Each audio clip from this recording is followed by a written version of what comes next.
Ada 7 manusia yang diamankan kata Allah. Siapa salah satunya? Wa rajulun zakarallaha khalian fafadat aina, orang yang berzikir di penghujung malam ketika sepi dan sunyi, tidak ada orang yang bangun, dia berzikir baca Quran, kata Allah, kata Nabi, sampai air matanya mengalir. Paling sempurna ibadah tahajud itu 1 salat, minimal 1 rakaat, banyakkan panjangkan berdirinya, lamakan sujudnya.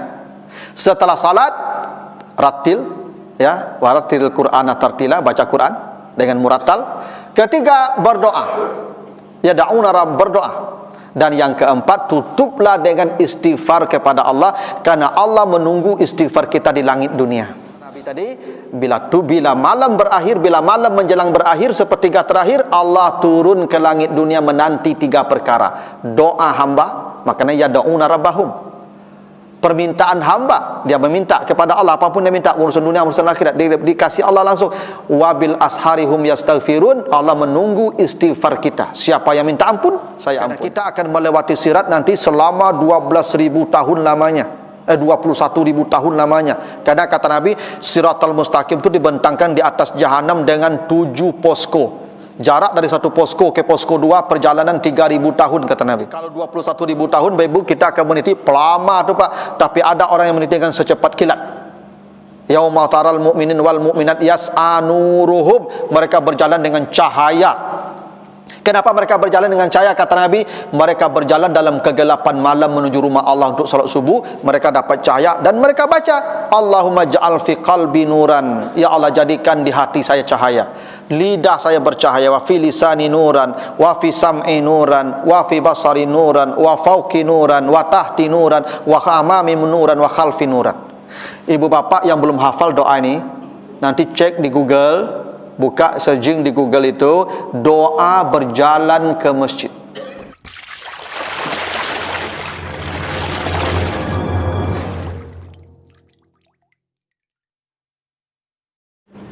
Assalamualaikum warahmatullahi wabarakatuh. Alhamdulillahi rabbil alamin. Assalatu wassalamu ala asrafil anbiya'i wal mursalin wa ala alihi wa ashabihi ajmain. Bapak, ibu-ibu, kaum muslimin jamaah subuh yang dimuliakan Allah, kembali kita bersyukur kepada Allah atas segala karunia-Nya. Salawat dan salam untuk Nabi kita Muhammad sallallahu alaihi wasallam. Bapak Ibu yang saya muliakan, pagi ini kita akan bahas surat Al-Isra, surat yang ke-17, ayat yang ke-79. Kita baca ayatnya. A'udzubillahi minasyaitonirrajim. Wa minal laili fatahajjat bihi nafilatan laka asa ayyab'atsaka rabbuka maqaman mahmuda. Artinya, dan di sedikit dari sisa malam maka bertahajudlah kamu dengan ibadah sunat, atau bisa juga diartikan sebagai ibadah tambahan untukmu. Niscaya Allah akan membangkitkanmu kelak di hari kiamat dan menempatkanmu di tempat yang terpuji.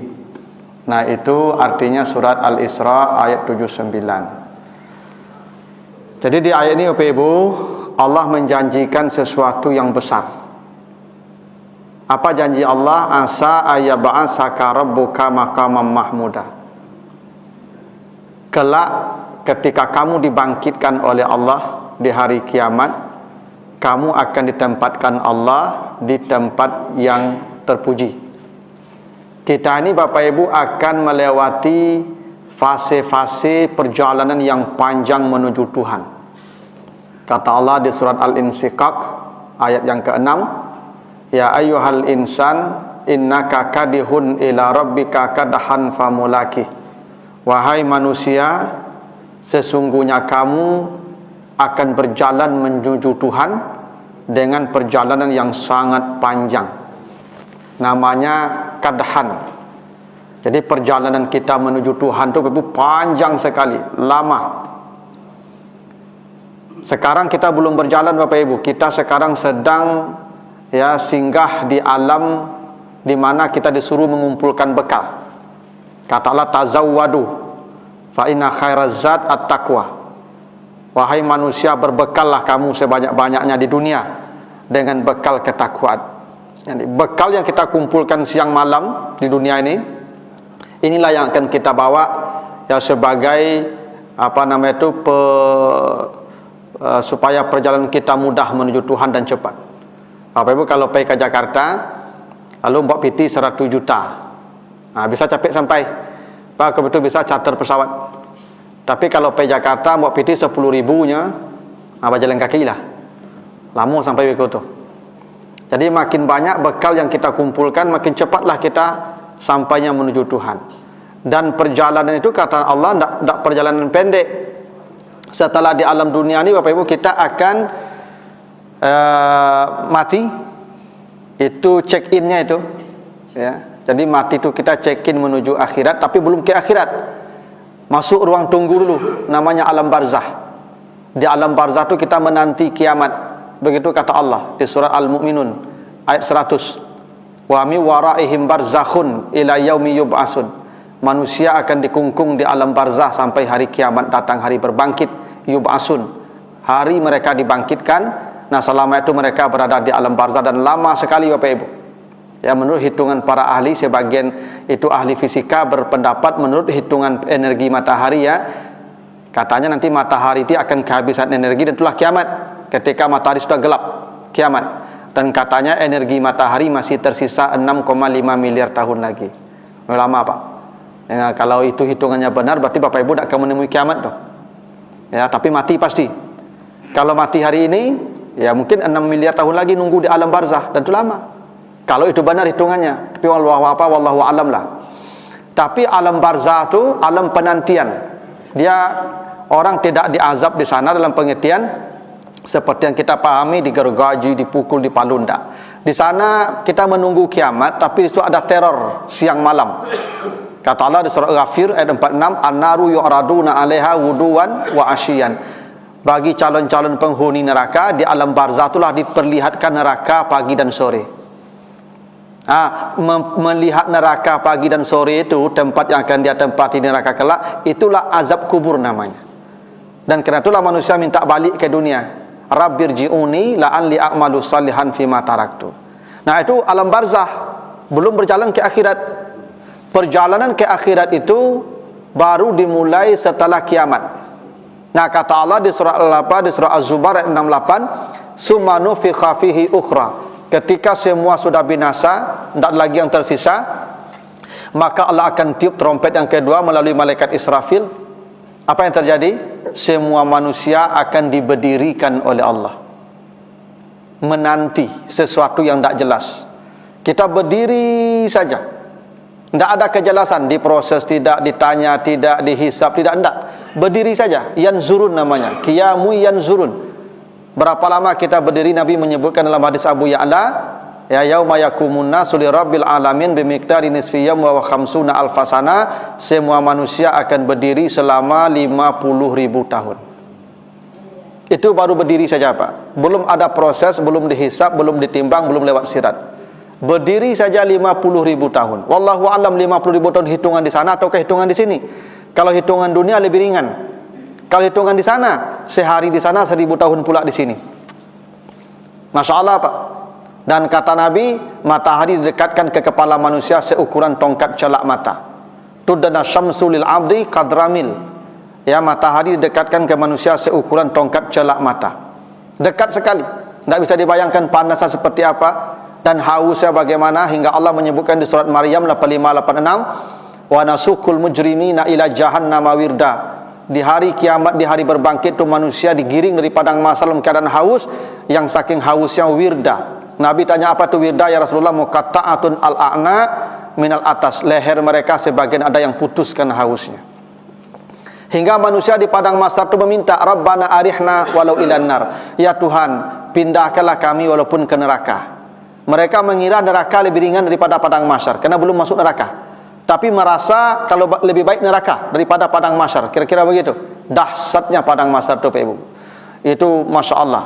Tidak ada yang akan tahan di padang mahsyar itu Pak. Berdiri selama itu. Ini belum proses panjang nih, baru berdiri saja, belum ada kejelasan. Nah, kata Allah, asa ayyab'asaka rabbuka maqaman mahmuda. Di situ Allah menjanjikan satu janjinya. Apa janjinya? Di hari berbangkit itu, saat manusia berdiri 50.000 tahun di bawah terik panas yang tidak bisa digambarkan, haus yang tidak bisa dibayangkan, kata Allah, ada orang-orang yang akan ditempatkan Allah di tempat yang terpuji. Tidak ada panas, tidak ada haus, tidak ada capek, dia tenang. Bahkan sebentar saja rasa di padang mahsyar itu, karena fasilitas yang mewah. Allah yang menjanjikannya. Asa ayyab'asaka rabbuka maqaman mahmuda. Janji Allah pasti. Wa kana wa'duhu maf'ula. Dan janji Allah itu pasti terjadi. Dan kata Allah, Allah janjikan sebuah tempat yang terpuji bagi orang-orang tertentu yang amalnya di dunia spesial. Nah, apa yang membuat mereka menempati maqaman mahmuda di padang mahsyar itu? Kata Allah, wa minal laili fatahajjat bihi nafilatan lak. Di sisa-sisa malam, tidak di semua malam, tidak, di sisa-sisa malam, di sedikit dari sisa malam, mereka bertahajud dengan ibadah-ibadah sunat. Masalah Bapak Ibu ya, ini hebatnya tahajud nih Bapak Ibu. Allah minta di penghujung malam, tidak semua malam, karena kata Allah, innalaka fin nahari sabahan tawila. Kalau siang kamu bekerja, pekerjaanmu banyak, yang mengajar, yang ke kantor, yang ke sawah, yang ke ladang, jangan semua malam, kata Allah. Sedikit saja. Min itu maknanya tab'id, di penghujung malam, sedikit dari sisa malam, maka bergunakanlah untuk bertahajud. Jadi bukan salat tahajud Ibu ya. Tahajud itu artinya melakukan ibadah sunat di malam hari dengan catatan tidur dulu. Itu kenapa kata Allah, ya ayyuhal muzammil qumil laila illa qalila. Hai orang yang berselimut, berdirilah di sedikit dari sisa malam. Kalau begitu apa itu tahajud? Berselimut dulu. Makanya kata Allah, illa qalila, di sedikit malam. Kum, siapa? Orang yang berselimut tadi. Jadi tahajud itu Bapak Ibu, semua ibadah sunat, nafilah sifatnya, tambahan, bukan wajib. Minal lail, dikerjakan di sedikit malam atau di setengah malam, pokoknya di malam hari setelah Isya, dan harus berselimut dulu, tidur dulu. Jadi kalau Bapak Ibu tak mau laluk mata lah, misalnya lah jam 2 bergolek-golek tak laluk mata dan salat alai, itu tak tahajud namanya ya. Itu salat malam biasa saja. Tahajud itu kenapa menjadi besar nilainya? Karena kita melawan kantuk dan dingin. Membuang selimut, melawan kantuk dan dingin itu namanya tahajud. Karena makna tahajud itu adalah aiqaz, yang membangunkan bangun di malam hari ketika orang lelap tidur, kita bangun. Qiyam. Bangun dari tidur itu namanya tahajud. Jadi bukan salat tahajud. Karena salat tahajud itu tidak ada Bapak Ibu. Tidak ada namanya salat tahajud. Karena begini Bapak Ibu, ibadah salat malam itu bisa tahajud, bisa tidak. Misalnya Bapak Ibu habis salat Isya, melaksanakan witir, itu salat malam namanya itu. Witir setelah Isya itu salat malam namanya, tapi tidak tahajud. Kalau Bapak Ibu bangun jam 4 atau jam setengah 5, lalu witir 1 rakaat, maka witir yang 1 rakaat itu namanya tahajud. Kenapa tahajud? Tahajud ibadah sunat, witir sunat. Di malam hari, ya malam setelah tidur dan setelah tidur. Maka semua ibadah sunat itu namanya tahajud. Salat adalah ibadah yang paling pokok dalam tahajud. Tapi bukan salat tahajud. Karena salat tahajud itu bukan hanya salat tahajud, semua ibadah salat itu yang sunat tidak ada namanya Pak Ibu. Tidak ada namanya ibadah salat sunat. Nabi tidak pernah memberi nama salat sunat. Coba, salat apa? Rawatib. Tidak ada nama dari Nabi itu. Hadis Ibnu Umar bercerita, saya hafal betul. Hafiz tu minan Nabi 10 rakaat. Saya hafal betul salat Nabi itu 10 rakaat, tidak pernah ditinggalkan seumur hidup beliau. Apa yang 10 itu? 2 sebelum zuhur, 2 setelah zuhur, 2 setelah maghrib, 2 setelah isya, 2 sebelum salat subuh. Tidak ada nama. Cuman para ulama mengasih nama supaya bisa membedakan dengan yang lain. Yang mengikut pada salat wajib namanya rawatib, karena rawatib itu artinya mengikut, menempel. Maka para ulama kasih nama rawatib. Nabi tidak ada kasih nama. Nabi salat saja, sengaja aku salat 2 rakaat karena Allah, selesai. Tidak ada nama. Karena ibadah sunat itu mutlak. Coba salat apa yang dikasih nama? Duha. Duha juga nggak ada nama, Pak. Salat duha itu hadisnya begini. Kata Nabi, setiap manusia diciptakan Allah dengan 360 sendi. Jadi kita ini ada sendi 360 nih. Makanya badan kita bisa dilipat-lipat. Karena ada pertemuan patahan tulang. Jumlahnya 360. Setiap sendi itu meminta sedekah setiap hari. Jadi kalau Bapak Ibu ya sedekah 1000 setiap sendi, maka setiap hari wajib bersedekah 360.000 setiap hari. Kalau tidak dihisap, subalatus alunna yauma izin anin naim. Ini Bapak Ibu begini-begini nikmat ini. Cobalah tagang sejari Bapak Ibu, tidak usah dipatahan nih. Tidak susah Pak. Nikmat nih Pak. Besar nih nikmatnya nih. Saya punya guru Pak, pensiunan, dah meninggal beliau. Usia 70 kurang lebih, karya ngoli lutui Pak. Jadi lutui aku punya oli saya Pak, ada gomoknya. Sehingga tidak sakit dipatah-patah lah. Karya ngoli kau Pak. Akhirnya sekali 2 bulan pesunti oli ke Malaka Pak. Para kadang biaya itu Pak. Maka kata Nabi, setiap sendi wajib sedekah setiap hari. Kalau dia tidak mampu bersedekah, maka dia bertasbih 360 setiap hari. Kalau dia tidak mampu juga bertasbih, maka cukuplah rakaatai duha, 2 rakaat di waktu duha. Tidak ada salat duha ya. 2 rakaat di waktu duha. Karena dikerjakannya di waktu duha, para ulama memberi nama salat duha. Ya. Salat fajar, tidak ada salat fajar. Bacalah hadisnya. Kata Nabi, rakaatal fajri khairum minad dunya wa ma fiha. 2 rakaat yang dikerjakan di waktu fajar. Tidak ada salat sunat fajar. 2 rakaat yang dikerjakan di waktu fajar. Karena dikerjakannya di waktu fajar, diberi namalah salat fajar. Kira gitu Pak. Niatnya tidak pakai nama. Sengaja aku salat 2 rakaat karena Allah, selesai. Tapi kalau salat wajib kasih nama. Zuhur, asar, sengaja aku salat asar, salat maghrib wajib. Yang sunat sifatnya mutlak. Sekarang begini, ada hadis sahih. Kata Nabi, kata Aisyah, iza tala al-fajru, kalau fajar sudah terbit, maksudnya sudah azan subuh, karena Rasulullah la yusalli illa rak'atan khafifatan. Nabi itu tidak pernah salat kecuali 2 rakaat yang ringan. Jadi Bapak Ibu, Nabi itu kalau sudah terbit fajar, sudah azan subuh, Nabi tidak salat kecuali 2 rakaat. Nah sekarang begini, Bapak Ibu masuk masjid, sudah azan, waktu tinggal 4 menit lagi. Bapak Ibu mau salat apa? Tahiyatul masjid kah atau salat sunat fajar? Bapak Ibu salat 2 rakaat saja. Sengaja aku salat 2 rakaat karena Allah. Masuk fajar, masuk tahiyatul masjid. Tidak perlu dikasih nama. Karena salat tahiyatul masjid itu tidak ada salat tahiyatul masjid juga namanya. Kata Nabi, iza dakhala ahadukum al masjid, bila salah seorang kamu masuk masjid, jangan duduk hatta yusalli raka'atan, kecuali dia salat 2 rakaat. Tidak ada salat tahiyatul masjid namanya. Bila kamu masuk masjid, jangan duduk sebelum salat 2 rakaat. Karena itu kalau Bapak Ibu terlambat datang ke masjid, mungkin orang ikamahnya tinggal setengah menit, tak bisa lagi salat sunat, berdiri saja menunggu ikamah salat subuh yang 2 rakaat itu, maka termasuk dari situ tahiyatul masjid pahalanya. Karena kan perintah Nabi begitu, kalau kamu masuk masjid jangan kamu duduk kecuali salat 2 rakaat. Dan disebutkan wajib sunat. Pokoknya kalau kamu masuk masjid baru boleh duduk kalau salat 2 rakaat. Yang tak bisa wajib sunat. Nah, namanya tahiyatul masjid karena dianggap itu penghormatan ke masjid. Menghormati masjid itu namanya tahiyatul masjid.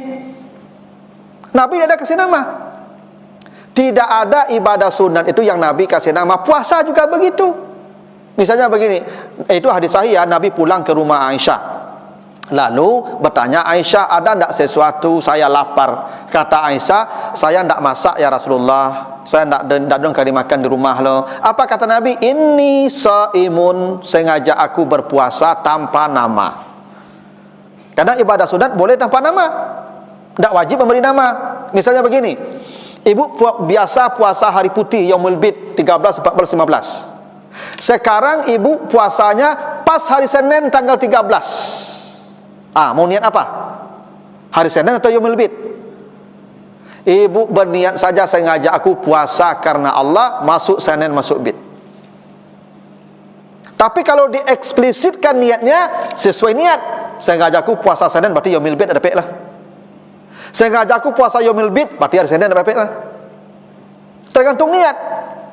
Makanya kalau Bapak Ibu masuk masjid, ya ada 2 solat sunat di situ, tahiyatul masjid masuk dan fajar ada, maka Bapak Ibu salat, sengaja aku salat 2 rakaat karena Allah. Jadi ibadah sunat itu Bapak Ibu tidak ada kewajiban memberi nama, tapi boleh.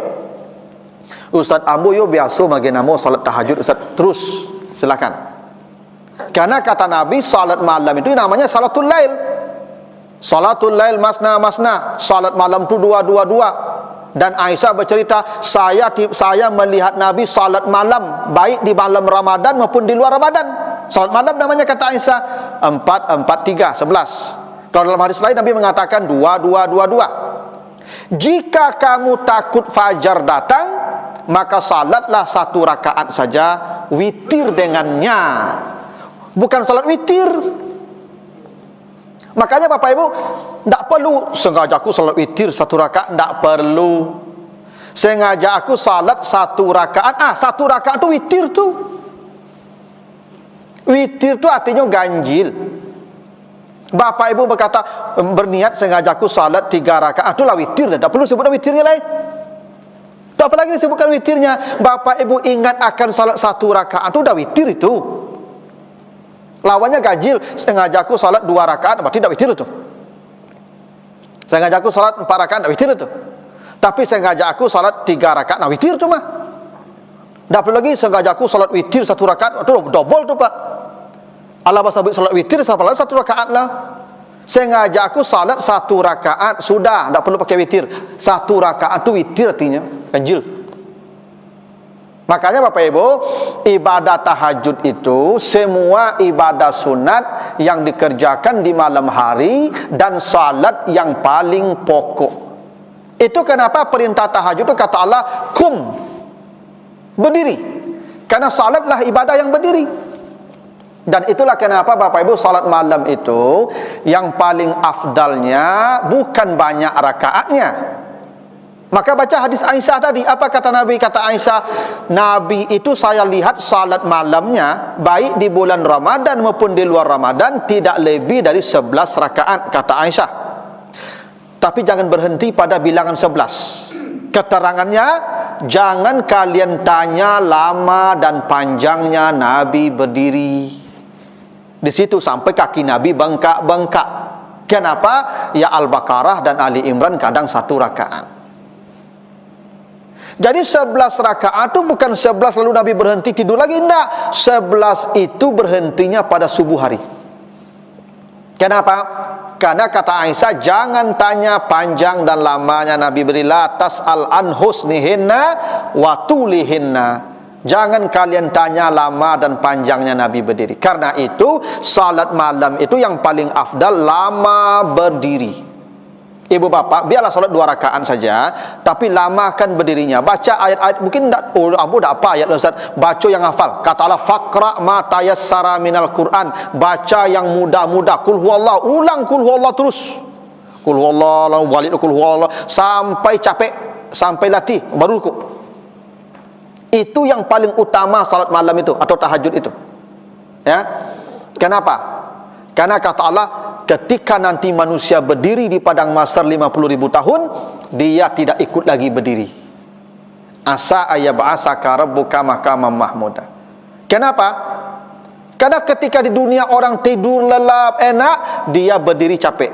Maka sekarang ketika orang berdiri, dia tidak diberikan Allah lagi. Kan tidak adil Pak.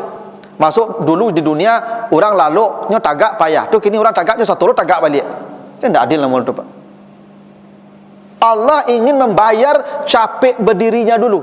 Yang seperti Nabi sampai bengkak kakinya di malam hari ketika orang tidur lelap dengan selimutnya. Dia mengangkat selimutnya, berdiri dia sampai capek kakinya. Maka di akhirat ketika orang capek berdiri, dia nak merasakan capek itu lagi. Kenapa? Sudah dibayarnya di dunia. Itu kenapa salat malam itu, ya, yang paling afdal itu lama berdirinya. Itu yang paling afdal, Pak Ibu, lama berdirinya.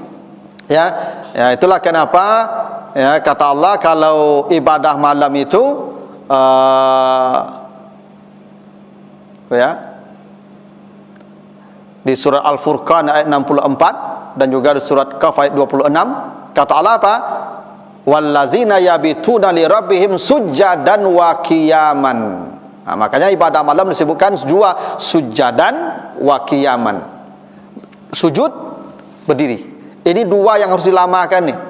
Kata Nabi, bila kamu sujud, lamakan sujudmu. Itu pada salat malam tuh. Ya. Makanya kata Allah begitu, ya. Ya, wa minal laili fasjud lahu. Di malam hari bersujudlah. Ada dua nih, Pak Ibu. Ya ayyuhal muzammil qumil laila, berdirilah. Dan di ayat lain, wa minal laili fasjud lahu. Di malam hari bersujudlah. Ini dua gerakan yang harus lama dalam salat malam. Berdirinya panjangkan, sujudnya lamakan. Karena kata Nabi, aqrabu ma yakunul abdu min rabbih wa huwa sajidun, yang paling dekat hamba dengan Tuhan ketika bersujud, lamakan sujudmu, perbanyak berdoa ketika itu. Kenapa? Dalam hadis yang sahih Nabi menjelaskan, Allah turun ke langit dunia di penghujung malam. Setiap malam Allah turun ke langit dunia di penghujung malam, di sisa-sisa malam. Allah berkata, siapa yang berdoa kepadaku saya jawab, siapa yang meminta saya beri, dan siapa yang beristighfar saya ampuni semua dosanya. Itu kenapa di malam-malam itu suruh sujud agak panjang, berdoa ketika itu. Kenapa? Itu kondisi paling dekat hamba dengan Tuhan, dan Allah menunggu doa kita di penghujung malam. Ya, nah, jadi ibadah malam yang paling hebat itu adalah salat. Karena perintahnya jelas, kum fasjud, qiyaman wa sujjadan wa qiyaman. Nah, tapi ibadah malam atau tahajud itu tidak satu-satunya salat. Apa kata Allah di surat Di surah Al-Muzammil, ketika kita sudah salat malam, maka kata Allah, warattilil Qur'ana tartila. Bacalah Al-Qur'an dengan bacaan murattal. Baca Qur'an ini ada tiga, Bapak Ibu. Ada qiraah namanya. Kalau qiraah itu ya bacaan biasa. Misalnya bacaannya, ya ayyuhal muzammil qumil laila illa qalila nisfahu aw inqus minhu qalila. Itu namanya qiraah. Kalau tilawah, baca dengan pemahaman, baca teksnya, baca terjemahnya, baca tafsirnya. Itu namanya tilawah. Maka ada sari tilawah, ya. Kalau murattal enggak, murattal kayak imam baca ayat. Bismillahirrahmanirrahim. Ya ayyuhal muzammil. Jadi Bapak Ibu kalau baca itu baca dengan suara lirih. Hingga kata Allah, kenapa kita disuruh bersuara membaca Quran di malam hari itu?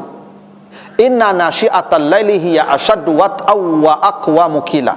Karena bacaan Al-Quran yang murattal di penghujung malam itu akan membuat hati kita pecah dan bergetar. Dan disitulah air mata kita akan mengalir. Dan kata Nabi berdasarkan hadis Bukhari Muslim, sab'atun yuzilluhumullah fi zillihi yauma la zilla illa zilluh. Ada 7 manusia yang diamankan di padang mahsyar. Saat manusia berdiri selama 50.000 tahun, ada 7 manusia yang diamankan, kata Allah. Siapa salah satunya? Wa rajulun zakarallaha khalian fafadat aina. Orang yang berzikir di penghujung malam ketika sepi dan sunyi, tidak ada orang yang bangun, dia berzikir baca Quran, kata Allah, kata Nabi, sampai air matanya mengalir. Itu mahal sekali, Bapak Ibu. Mahal. Orang yang berzikir di malam hari, zikir yang paling hebat itu Quran. Karena kata Allah di surat Al-Anbiya ayat 50, haza zikrun mubarak anzalnah. Al-Quran ini zikir yang paling diberkahi Allah. Ini Al-Quran ini kata Allah, zikir yang paling diberkahi Allah. Dan kalau dia baca Quran, makanya kata Nabi, bacalah Al-Quran wa antum tabkun. Bacalah Al-Quran sambil menangis. Karena dalam riwayat Nabi itu kalau baca Quran sampai bagaru-garu hanguk Nabi baca Quran seperti orang terisak-isak menangis. Kalau kau tidak mampu menangis membaca Al-Quran, fatabakau, paksakan tangismu. Bapak Ibu kalau baca Quran, keluarkan air matanya. Kalau tidak bisa, gesek je bawang. Kadang ada hati orang pun yang karih, Pak. Ya, tidak bisa pacah hatinya, Pak. Ya, makanya ini, Pak Ibu, ini mahal ibadahnya. Agak sekali seumur hidup menjelang Bapak Ibu kita malaikat mau datang nih, agak sekali lah. Cari waktu di malam hari Bapak Ibu yang ketika orang sedang tidur, baca Quran dengan murattal tadi, ya, dengan bacaan yang bersuara, yang menyentuh hati kita, bergetar kita membacanya. Usahakan air mata Ibu menetes agak sekali saja seumur hidup. Bapak Ibu aman ketika hari berbangkit. Itu jaminan Allah dan Rasulnya begitu. Masya Allah Bapak Ibu ya. Itu kenapa perintah Allah ketika salat malam itu selesai, warattilil Qur'ana tartila, bacalah Al-Quran dengan bacaan murattal. Nah, cuman saran saya ibu-ibu, kalau ibu baca Quran tuh kan kalau murattal kan berbunyi kan, ya ayyuhal muzammil qumil laila illa qalila. Kalau begitu bacaannya Bapak Ibu, ibu-ibu jangan di kamar sampai apak lalu. Ya, kadang apak tuh kan ada sebagian payah jago pagi itu. Ibu tahajud, ibu baca Quran murattal dak apa tu. Akeh apa dulu mengadu dan lalu. Bapak Ibu kok kena bedang dak apa kok kadang apa kok dak sadonya saleh lah Pak. Memang makak tu kau macamnya. Ibu di luar. Karena ibadah malam tak boleh mengganggu orang ibu. Di luar, di kamar atau di ruang tamu lah, ibu bacalah di situ. Kalau bapak bangun, alhamdulillah. Kalau tidak sudah, bapak ibu selalu lakukan sendiri. Karena itu mahal ibadah tu, ibu. Apalagi kalau bapak ibu membaca Quran sambil menangis. Kalau tidak bisa, mungkin suatu hari bapak ibu yang punya rezeki lebih pergi umrah lah di bulan Ramadan. Bapak ibu umrah bulan Ramadan, salat di Masjid Haram atau Masjid Nabawi itu biasanya Pak kalau sembahyang tarawih di belakang imam di Masjid Haram itu imam tu mengalir tu. Cukup. Karena ibadah Ramadan itu ibadah malam yang lebih hebat dari tahajud lagi. Itu kenapa di bulan Ramadan disebut tarawih, karena kita tidak tidur-tidur. Di luar Ramadan disebut tahajud karena tidur dulu. Kalau di Ramadan tidak ada tahajud, kenapa? Memang tidak tidur-tidur. Maka namanya tarawih. Karena tarawih itu bersantai-santai artinya. Karena kita tidak tidur sampai pagi. Itu Pak. Ya, nah, ibu tarawih itulah setara dengan tahajud, bahkan lebih baik dari tahajud karena ibu tidak tidur semalaman. Itu makanya kata Nabi, man qama Ramadan, siapa yang bangun semalam-malam di bulan Ramadan, semalaman dia bangun di Ramadan, tidur, beribadah, sujud, ruku, baca Quran, diampuni semua dosanya kan. Maka tarawih itu tahajud sebenarnya, cuma dia tidak tidur. Bedanya aja itu dengan di luar Ramadan. Di luar Ramadan tidur dulu, tahajud namanya. Yang di Ramadan tidak ada tidur-tidur, maka tarawih namanya, santai-santai ibadahnya. Gitu tuh Pak. Nah, Bapak Ibu, ibadah kedua tahajud itu adalah baca Quran dengan bacaan murattal. Nah, yang ketiga itu disebutkan di surah As-Sajdah ayat 17, ayat 15, 16, 17. Kata Allah apa? Fala ta'lamu nafsun ma ukhfiya lahum min qurrati ayun. Ada kejutan yang hebat dari Allah kelak. Jadi masalah Bapak Ibu, Allah akan berikan kejutan nanti di akhirat.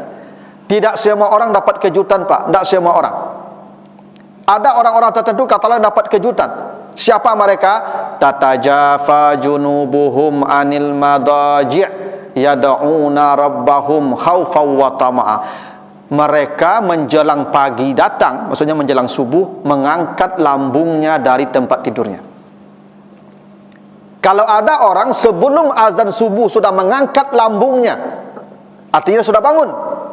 Lambungnya tidak lagi di atas kasur sampai azan, sudah dia angkat sebelum azan subuh berkumandang, lalu dia berdoa kepada Allah.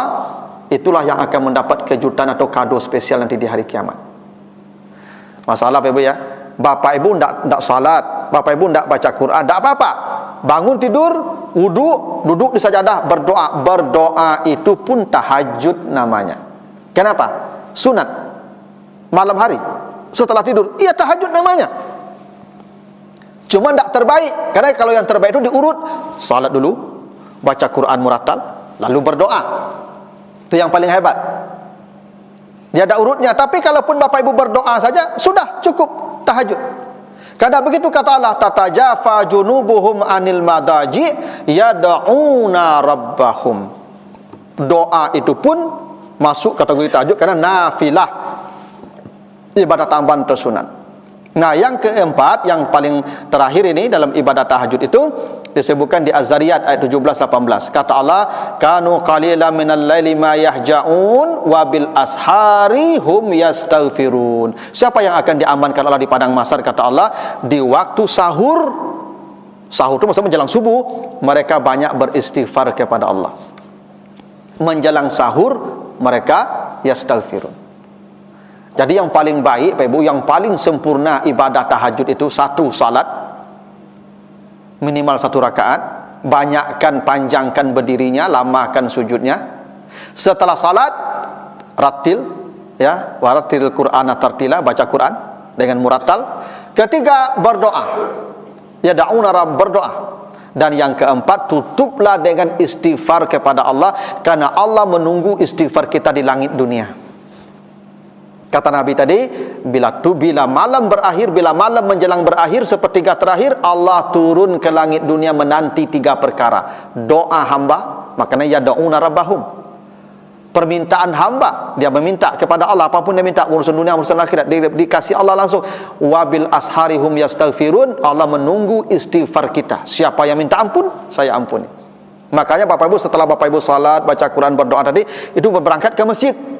Maka beristighfarlah sepanjang masjid, sepanjang perjalanan itu, sambil tadi membaca di awal itu doa keluar masjid dulu.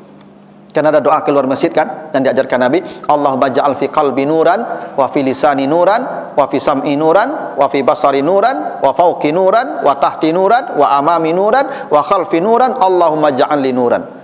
Bapak Ibu kalau berjalan dari rumah ke masjid, mintalah cahaya kepada Allah supaya kita lewat sirat nanti dengan cepat. Ya Allah, berikan hati saya bercahaya, lidah saya bercahaya, mata saya bercahaya, telinga saya bercahaya, depan bercahaya, belakang bercahaya, atas bercahaya, bawah bercahaya. Ya Allah, jadikan cahaya untuk saya.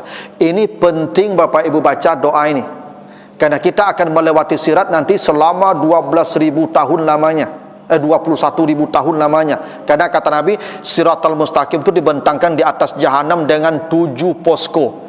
Jarak dari satu posko ke posko 2 perjalanan 3.000 tahun kata Nabi. Jadi kalau 21.000 tahun Bapak Ibu kita akan meniti pelama tu Pak, tapi ada orang yang meniti dengan secepat kilat. Yauma taral mu'minin wal mu'minat yas'a nuruhum, mereka berjalan dengan cahaya. Kenapa mereka berjalan dengan cahaya? Kata Nabi, mereka berjalan dalam kegelapan malam menuju rumah Allah untuk salat subuh. Mereka dapat cahaya dan mereka baca, Allahumma ja'al fi qalbi nuran, ya Allah jadikan di hati saya cahaya, lidah saya bercahaya, wa fi lisani nuran, wa fi sam'i nuran, wa fi basari nuran, wa fawqi nuran, wa tahti nuran, wa amami nuran, wa khalfi nuran. Ibu bapak yang belum hafal doa ini, nanti cek di Google, buka searching di Google itu, doa berjalan ke masjid. Tolong dibaca. Karena kita akan melewati sirat dalam perjalanan yang sangat jauh dan panjang, titiannya lebih halus dari rambut. Ada yang secepat kilat karena pakai cahaya. Kenapa? Di dunia ada minta cahaya, berjalan ke masjid. Itu penting juga tuh Pak. Ya. Doa berjalan menuju masjid. Allahumma ja'al fi qalbi nuran, wa fi lisani nuran, wa fi sam'i nuran, wa fi basari nuran, wa fawqi nuran, wa tahti nuran, wa amami nuran, wa khalfi nuran, Allahumma ja'al li nuran. Tuh, penting tuh Pak. Sepanjang jalan tuh beristighfarlah. Beristighfar. Itu kenapa Bapak Ibu disuruh berjalan itu agak cari jalan-jalan panjang yang melingkar. Supaya dalam perjalanan itu panjang kita mendapat cahaya dan istighfar kita juga bisa banyak. Dan itu jaminannya kata Allah, nih, keamanan di padang mahsyar. Ini janji Allah bagi mereka yang mau mengangkat lambung di penghujung malam. Inilah makanya Bapak Ibu ya, ini saya kira kalau kita sudah tua-tua nih bisa Pak. Bapak Ibu yang lah pensiun ke lalu tidak lama lah kok. Enak. Tak sama dengan muda-muda yang bakaru makin pagi makin lama lalu apa Ibu. Lah tua-tua kan ada dicabut Tuhan lalu nikmat lalu. Kau aja lalu sampai pagi lah. Jago aja sampai dah Ibu. Berzikirlah, beribadahlah, baca Quran lah, salat lah, terserahlah ibadah sunat apa yang Bapak Ibu kerjakan. Ya menjelang ya kita meninggalkan kehidupan dunia ini, minimal agak sekali bacalah Al-Quran sambil menangis. Agak sekali. Nah, kalau tak ya bisa tu tapi akal. Tapi biasanya ibu-ibu kalau bercakap jawab sudah bercakap tu murah menangis indah. Malam tu baca Quran, nangis begitu tu. Walaupun menangis tu bukan dia baca Quran, dia tak ibu hati tadi tak apa-apa biarlah sambil baca Quran menangis. Itu caranya Pak. Caranya lah supaya ibu-ibu kau bisa menangis baca Quran. Itu ya. Nah, begitu Bapak Ibu ya. Tentang janji Allah tadi ya. Allah menjanjikan apa? Maqamam mahmuda, asa ayyab'asaka rabbuka maqamam mahmuda. Syaratnya apa? Wa minal laili, di sisa malam dia bangun. Ibadahnya macam-macam, bisa salat, bisa baca Quran, bisa berdoa, bisa istighfar, bisa berzikir. Yang penting nafilah, semuanya ibadah sunat. Itulah. Ada pertanyaan Bapak Ibu? Silakan Pak. Kami tengok ada kawan-kawan yang salah sedikit dari 2 rakaat setelah Azan. melebihi yang disebutkan Rasulullah. Apa caranya? Ya, hadis dari Aisyah itu begini, Nabi kalau sudah terbit fajar, Nabi tidak salat kecuali 2 rakaat yang ringan. Pakai sifat salat Nabi itu Pak, khafifaten, 2 rakaat yang ringan. Kenapa 2 rakaat yang ringan? Karena Nabi ingin segera iqamah subuh. Karena kalau bisa subuh itu juga di waktu fajar. Karena itu salat subuh disebut salat fajar. Wa inna Qur'anal fajri kana mashhuda. Sesungguhnya salat subuh yang dikerjakan di waktu fajar dipersaksikan oleh para malaikat. Kalau bisa subuh itu di waktu fajar pula. Dan fajar itu tidak lama. Paling jarak terbit dengan terbenam dengan hilangnya fajar 10 menit. Subuh panjang sampai terbit matahari. Sekarang masih ada subuh. Cuman fajar enggak. Fajar itu sebentar. Karena itu salat sunatnya pas di waktu fajar. Dan subuhnya pun di waktu fajar pula. Makanya 2 rakaat pula. Itu pun ayatnya Al-Kafirun dan Al-Ikhlas. Makanya saya sering berpesan ke Pak Pengurus, kalau bisa interval antara azan subuh dan iqamah jangan terlalu panjang. Maksimal 10 menit saja. Kenapa? Supaya kita bisa subuhnya di waktu fajar. Karena itu mahal yang di waktu fajar itu. Itu makanya Nabi 2 rakaat saja. Dan sahabat tidak ada yang terlambat. Kenapa? Karena dulu di masa Nabi azan 2 kali. Pertama Bilal disuruh azan dulu sekian lama sebelum waktu fajar datang. Orang bangun semua, orang berwuduk dulu, baru pergi ke masjid. Jadi azan kedua, Abdullah bin Ummi Maktum azan kedua, itu waktu subuh datang dan sahabat sudah berkumpul di masjid. Awak masalahnya nak selalu lembah azan berangkat dari rumah lepak. Itulah terlambat panjang sedih bosiku. Makanya Bapak Ibu, ini kita bisa salat 4 rakaat tu Pak karena interval panjang. Ya kan duduk saja menunggu ke lama aja Pak. Bolehlah salat tahiyatul masjid dulu, baru salat ya fajar. Tapi Nabi mencontohkan 2 rakaat saja. Tapi bukan berarti tidak boleh 4. Cuma Nabi 2 itu supaya kita cepat iqamah. Itu rahasianya. Cukup 2 saja. Kan tadi bahasa Nabi, bila kamu masuk masjid jangan salat kecuali salat, jangan duduk kecuali salat 2 rakaat. Kan dia sudah salat 2 rakaat. Masuklah tahiyatul masjid di situ, apalagi diulang dengan fajarnya. Salat sunat fajar pun kan tidak ada pula 2 rakaat yang dikerjakan di waktu fajar. Itu makanya saya katakan ini tidak perlu Bapak Ibu berniat rinci. Jangan Bapak Ibu sengajaku salat sunat tahiyatul masjid plus fajar, tidak perlu pula. Sengajaku salat 2 rakaat karena Allah, selesai. Jadi kalau mau 4 sebenarnya tidak ada masalah Pak, dengan niat 1 tahiyatul masjid, 2 fajar karena waktu masih panjang. Yang tadi itu kalau waktunya memang pendek diatur, maka 2 rakaat sajalah. Di situ tidak perlu ada niat yang jelas. Niatnya sengajaku salat 2 rakaat karena Allah. Masuk tahiyatul masjid, masuk fajar. Itu rahasianya Pak. Jadi makanya jangan panjang sekali Pak interval azan subuh dan iqamah subuh. Yang isya boleh panjang. Tapi yang subuh kalau bisa dipendekkan supaya subuh kita terlaksananya di waktu fajar pula. Itu rahasianya Pak, cepat. Karena yang di waktu fajar itu masyhuda dipersaksikan para malaikat. Maka yang salat subuh, yang sekarang salat subuh yang baru jago Pak Ibu, tidak disaksikan malaikat lah. Ya, malaikat malam dah naik. Jadi salat subuh tadi Pak ikut kerajo malaikat malam Pak. Malaikat malam dah naik kata, dah turun malaikat siang. Apa baru salat subuh loh Pak. Kecik malaikat yang baru tiba, kok kerajo malam tadi kau macamnya? Enggak. Aku cerita kau keciknya. Entah. Cek malaikat dan seorang lain angku catat salah di kulit kertas tu caknya. Kalau sebut aku agen kenyo kalau ndak pada asal lain caknya. Itu kok labelnya dah Pak Ibu ya. Kalau ndak tu banyak lah. Walaupun tak begitu cara kerjanya tu. Walaupun akan dicatat juga. Ya tapi begitu lalu logikanya kalau terlambat-lambat salat subuh tu, malaikat yang bertugas tu pergi dia. Yang disaksikan tu waktu subuh itu. Karena di waktu subuh tu bertemulah malaikat malam dan malaikat siang kata Nabi untuk menyaksikan amal kita. Nah, begitulah Pak. Jadi boleh Pak, bukan dilarang, cuman afdalnya 2 saja supaya kita cepat iqamahnya. Dan tak tahu Pak, di sini berapa interval azan dan iqamah Pak? Ya, kalau bisa 10 saja lah. Orang banyak terlambat kan ditunggu-tunggu. Aku terlambat. Nya terlambat ditunggu lah Pak. Ya dah. Terlambat urusan ke salah seorang mengatakan terlambat. Itulah alasannya lupa ibu Nabi itu menyuruh Bilal azan 2 kali. Azan subuh 2 kali Pak. Itu. Sebenarnya orang terlambat itu Pak memang tak berencana aja, capek itu saya. Begitulah Bapak-bapak Ibu-ibu ya, mudah-mudahan ada manfaatnya. Lebih kurang mohon maaf. Subhanakallahumma wa bihamdika asyhadu an la ilaha illa anta astaghfiruka wa atubu ilaika. Wassalamualaikum warahmatullahi wabarakatuh.